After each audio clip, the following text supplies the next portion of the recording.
Salam guru penggerak. Kali ini kita akan membahas koneksi antar materi modul 2.3, yaitu coaching untuk supervisi akademik bersama saya Julia MY Eskom, CGP Angkatan 9, SMK Negeri 5, Samarinda. Perkenalkan fasilitator, yaitu Ibu Arbayah MPDI, Pak Hidayat Sapari MPDI, saya pengajar praktek, dan saya sendiri, Julia MY Eskom. Tujuan pembelajaran khusus. CGP menyimpulkan dan menjelaskan keterkaitan materi yang diperoleh dan membuat refleksi berdasarkan pemahaman yang dibangun selama modul 2 dalam berbagai media. Kesimpulan dan refleksi materi 2.3. Materi yang berkolaborasi. Yang pertama, filosofi pendidikan Ki Hajar Dewantara, pemikiran Bapak Pendidikan Indonesia mengenai pendidikan nasional. Yang kedua, visi guru penggerak, tujuan yang ingin dicapai oleh setiap guru penggerak.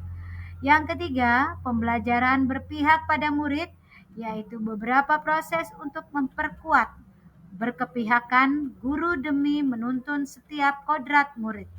Selanjutnya yang keempat adalah coaching. Salah satu proses yang menuntun murid menemukan sendiri jawaban kreatif atas permasalahan yang mereka hadapi. Pemikiran reflektif terkait pengalaman belajar. Coaching adalah proses pembinaan yang dilakukan oleh seorang coach profesional kepada individu, kelompok, atau organisasi untuk membantu mereka mencapai tujuan dan mengembangkan potensinya secara optimal. Paradigma berpikir Kochi. Paradigma berpikir Kochi adalah cara berpikir yang perlu dimiliki oleh seorang yang ingin menjadi Kochi. Paradigma berpikir ini akan membantu Kochi untuk mendapatkan hasil yang maksimal dari proses coaching. Coaching dalam konteks pendidikan. Filosofi KHD. Proses coaching sebagai komunikasi pembelajaran antara guru dan murid. Murid diberikan ruang kebebasan untuk menemukan kekuatan dirinya dan peran pendidik sebagai pamong dalam memberi tuntunan dan memberdayakan potensi yang ada agar murid tidak kehilangan arah dan menemukan kekuatan dirinya tanpa membahayakan dirinya. Sistem ABONG. Proses coaching sebagai komunikasi pembelajaran antara guru dan murid. Murid diberikan ruang kebebasan untuk menemukan kekuatan dirinya dan peran pendidik sebagai pamong dalam memberi tuntunan dan memberdayakan potensi yang ada agar murid tidak kehilangan arah dan menemukan kekuatan dirinya tanpa membahayakan dirinya. Kompetensi inti coaching. Ada 3, yaitu kehadiran penuh, mendengarkan aktif, mengajukan pertanyaan berbobot. Kehadiran penuh adalah kemampuan seorang coach untuk hadir sepenuhnya di saat ini, bersama dengan coachee tanpa terganggu oleh pikiran masa lalu atau masa depan. Sedangkan mendengarkan aktif yaitu kemampuan untuk mendengarkan secara penuh dan memahami pesan yang disampaikan oleh coachee. Mengajukan pertanyaan berbobot yaitu kemampuan untuk mengajukan pertanyaan yang mendorong coachee untuk berpikir dan bertindak. Alur percakapan Tirta yang terdiri dari tujuan, identifikasi, rencana aksi, dan tanggung jawab. Emosi-emosi yang dirasakan terkait pengalaman belajar. Emosi adalah bagian penting dari pengalaman belajar. Emosi dapat mempengaruhi cara kita belajar, dan cara kita belajar dapat mempengaruhi emosi kita.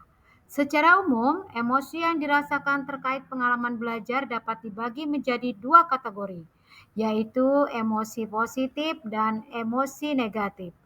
Emosi positif yang sering dirasakan terkait pengalaman belajar antara lain senang, misalnya ketika kita berhasil menyelesaikan tugas atau mencapai tujuan belajar.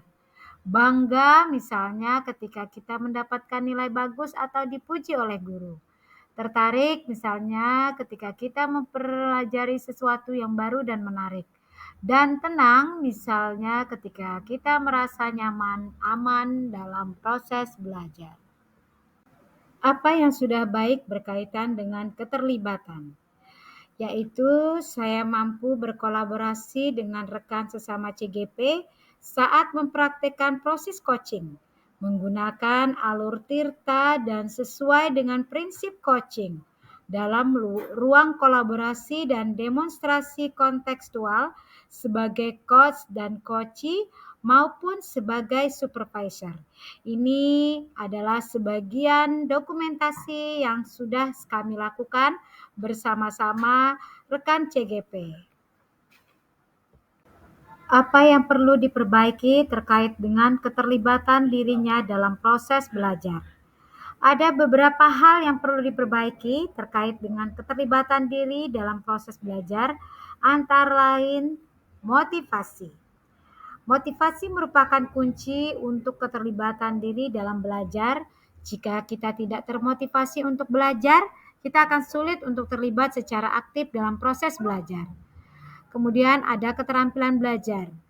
Keterampilan belajar yang baik penting untuk keterlibatan diri dalam belajar.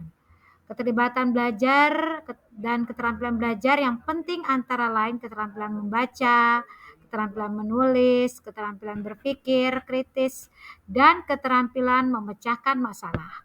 Kemudian ada lingkungan belajar yang kondusif dapat meningkatkan keterlibatan diri dalam belajar. Lingkungan belajar yang kondusif antara lain lingkungan yang tenang, nyaman, dan bebas dari gangguan.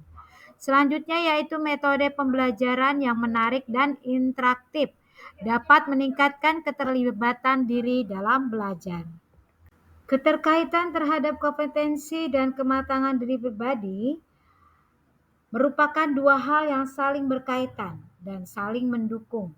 Kompetensi merupakan kemampuan yang dimiliki oleh seseorang untuk melakukan tugas atau pekerjaan tertentu. Kematangan diri pribadi merupakan tingkat kedewasaan seseorang dalam berbagai aspek kehidupan, seperti aspek emosional, sosial, dan spiritual. Membuat keterhubungan ada dua bagian, yaitu pengalaman masa lalu dan penerapan di masa akan datang. Pada bagian pengalaman masa lalu, sebagai guru produktif perlu bagi saya untuk mendapatkan refleksi dari siapa saja, terutama di lingkungan sekolah tentang kinerja saya. Banyak masukan yang saya terima, baik itu kelebihan dan kekurangan saya, dan ini yang membuat saya akan tetap semangat dalam mengajar. Kemudian penerapan di masa akan datang, saya akan berusaha menerapkan supervisi akademik dengan sistem coaching dengan 3 prinsip, yaitu asas kemitraan, proses kreatif, dan peningkatan potensi. Konsep atau praktik baik yang dilakukan dari modul lain yang telah dipelajari. Pada modul 2.1, pembelajaran berdiferensiasi merupakan usaha untuk menyesuaikan proses pembelajaran di kelas guna memenuhi kebutuhan belajar individu setiap siswa.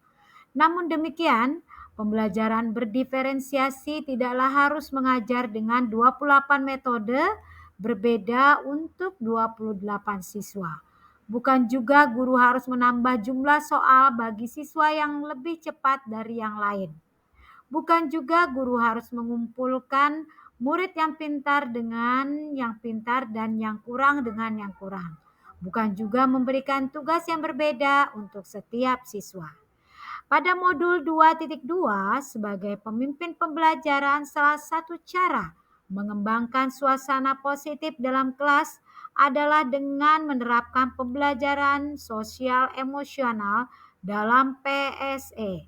Terdapat teknik stop dan mindfulness untuk dapat menciptakan suasana kelas menjadi lebih kondusif.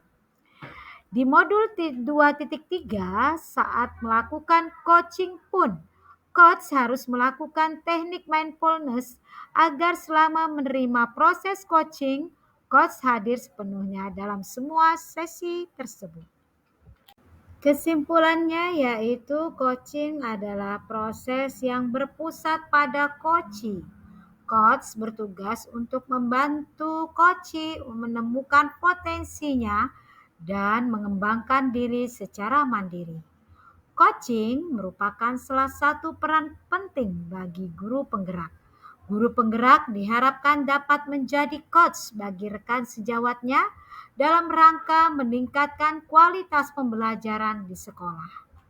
Ada beberapa prinsip dalam coaching, yaitu fokus pada coaching, bersikap terbuka dan ingin tahu, memiliki kesadaran diri, menciptakan lingkungan yang aman dan mendukung, mengajukan pertanyaan yang tepat, memberikan umpan balik yang konstruktif, dan menyemangati serta memotivasi coaching.